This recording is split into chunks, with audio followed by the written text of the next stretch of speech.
Hi, my name is Lisa Tiffany. This is my friend and fellow yoga teacher, Raina Dominguez, and we are here today to break down downward facing dog, or Adho Mukha Svanasana, part one of a series that we're doing on our Vinyasa series, our down dog, our chaturanga, and our cobra, or upward facing dog. So talking about down dog today, down dog is important for a few reasons. We do multiple down dogs. If you're taking a Vinyasa class, you might do 10 or 15 or 20 in a class, sometimes holding it, sometimes moving through. And if we're not supported in the joints, then we're constantly wearing on the joints every time we do it, particularly the shoulders.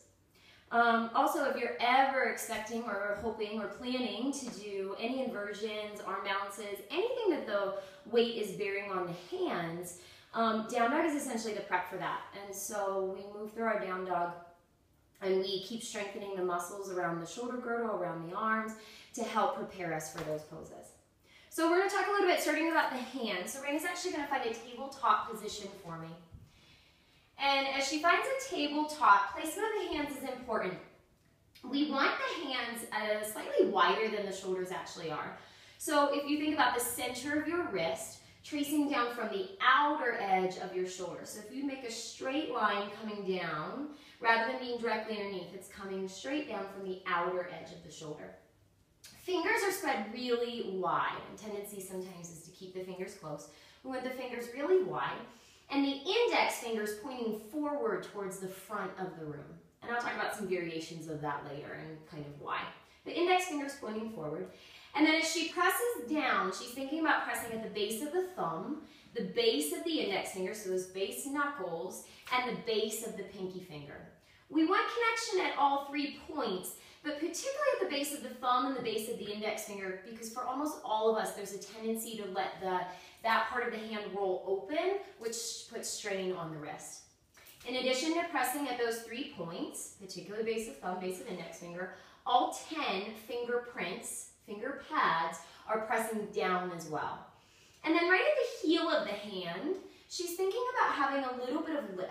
So it's still touching, but it's almost like if your arm was a drinking straw and it was sucking up liquid. It's the same idea, but right at the base of the hand, the heel of the hand, there's a feeling of drawing up. And again, softens on the wrist. The elbows have just a tiny bit of a bend. So not that we want a big bend, but we want to avoid hyperextension. And hyperextension is when we almost kind of go backwards in the joint. But hyperextension means we're sitting in the joint. And we want to make sure we're always protecting the joints. And so for Raina especially, teeny tiny bit of bend, little bit of softness, without actually having a real bend in the arms. And then upper arms are hugging in towards one another as the inner elbows rotate more to face forward. And so if I was giving her an adjustment, it's this idea of wrapping open, biceps and triceps supporting the shoulders, soft, tiny bit of bend, and then still pressing through the hands. So she's going to come to a down dog from here. So flipping to the side. She'll set up her stance with her arms and find a plank first to find the stance. So she'll start with the shoulders right over the wrist, step the feet back so she's nice and long in the body. And then once the hands and the feet are there, she'll keep them there, but take the hips up and back to find down dog. So we'll just clean up the hands again very quickly. Hands a tiny bit wider than the shoulders. So outer edge of the shoulder traces down to the center of the wrist. Fingers spread, index fingers pointing forward. She's pressing at the base of the thumb, the base of the index finger, the base of the pinky finger, and then all 10 fingerprints. There's this idea of a lift of the arms like a drinking straw, sucking up liquid, drawing it up. Upper arms are rotating to face forward, or the inner elbows rotating to face forward. For Raina, tiny bit of bend. Make sure there's no hyperextension. Shoulders are now in place, shoulder blades on the back. Her neck is relaxed. And gaze is maybe towards the feet. Different styles of yoga will tell you up towards the belly button or different ways. I like a relaxed gaze so that the neck can just stay nice and relaxed as well. She's got length through her side body, so she's thinking of lifting the hips up and away so this gets nice and long. And then sit bones are lifting up towards the ceiling. So the fold is happening here right at the hip crease, right where the leg connects to the body.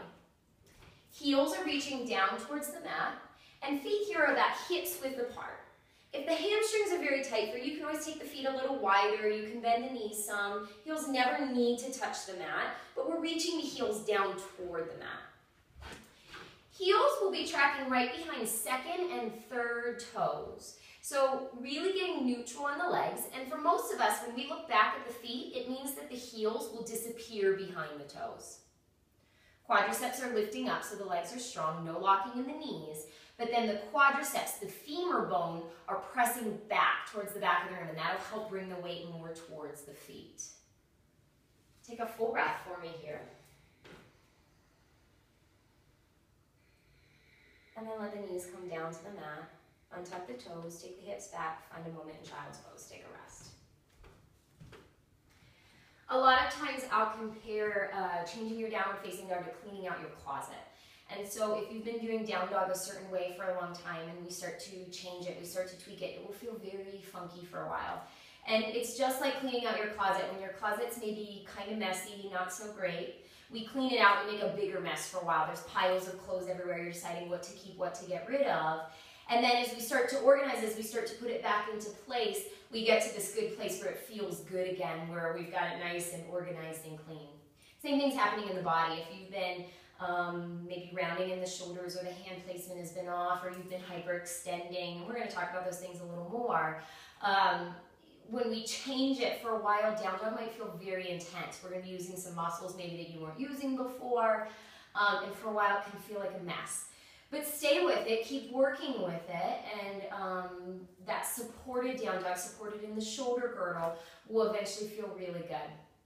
So talking just about a few things that can kind of go wrong, I hate to say wrong, but kind of go wrong with down dog, some places that maybe we struggle with. So I'm going to have Raina come back up to downward facing dog. But first we're going to look at what happens when maybe we have a lot of rounding in the spine. And a lot of times it's starting really with the hand placement. So if the hands are too close together, and if the index fingers are rotating to face in, usually means that these elbows are kind of coming out. And we get oftentimes, Raina's flexible, so this big rounding in the upper back and in the spine. So first step is to take the hands wider again. So wrists coming down from outer edges of the shoulders, or maybe even a little bit wider for a while. Your fingers might even be kind of starting to hang over the very edge of your mat. Make sure the index fingers are forward, or maybe let the hands rotate out just a little, so it's more of kind of that space between the thumb and the index finger, that's facing forward. Not too much, but some. Press.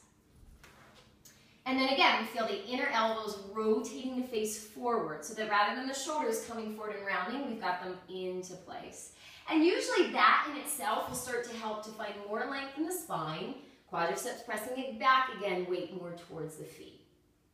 Second thing that often is a kind of a common go wrong place in our down dog is if we've got hyperextension and we've got a lot of mobility in the shoulders, we lose the shoulder girdle altogether, and there's so much opening here, and she can really go down. It's almost like the head would touch the mat. This can feel sort of good for some of us, except totally unsupported in the joints.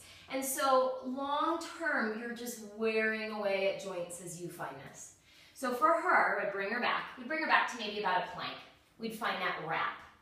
For Raina, a little bit of bend in the elbows. For anyone that's hyperextending, and for a while, you're going to feel like you're bending the elbows this much. You're not. It's just going to be a different feeling. She'll keep that wrap. She'll take the hips up and back again, quads pressing back.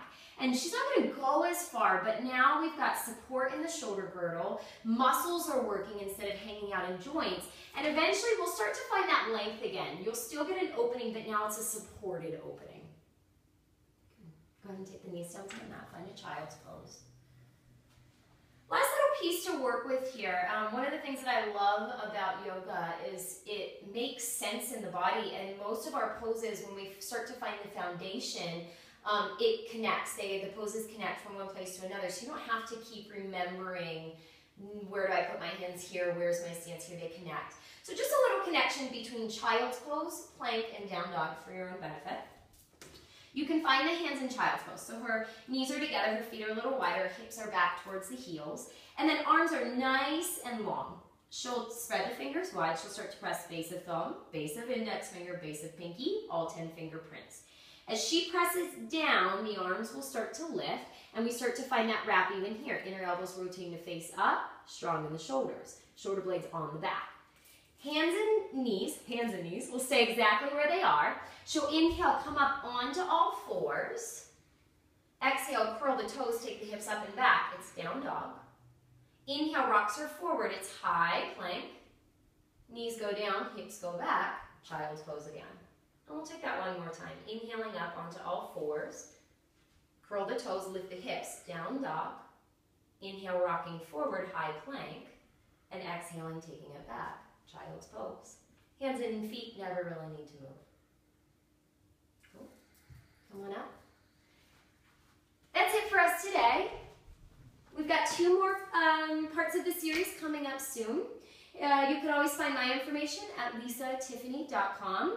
I'm on Instagram at lisartiffany. And you can find Raina as well on Instagram at slimyogini. Yeah. And website coming soon. We'll have information out on that as it comes up. Thanks so much, and see you soon.